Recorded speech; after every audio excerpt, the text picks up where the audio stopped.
ดีครับพี่น้องชาวสทน.ทุกท่านครับในโอกาสเทศกาลสิ้นปี2568นะครับผมขอในนามสถาบันก็ต้องขอขอบคุณพี่น้องชาวสทน.ทุกท่านนะครับที่ช่วยกันดำเนินการอย่างเต็มที่ทำงานกันอย่างแข่งขันจนสถาบันของเราเนี่ยมีความเจริญก้าวหน้าและก็ประสบความสำเร็จตามที่เราคาดหวังไว้แทบทุกประการนะครับแล้วก็ในช่วงนี้นะครับก็เป็น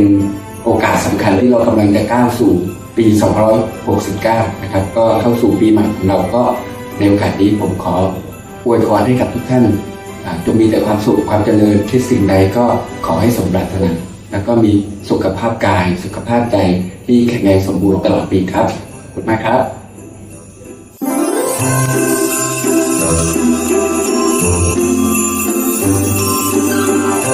บ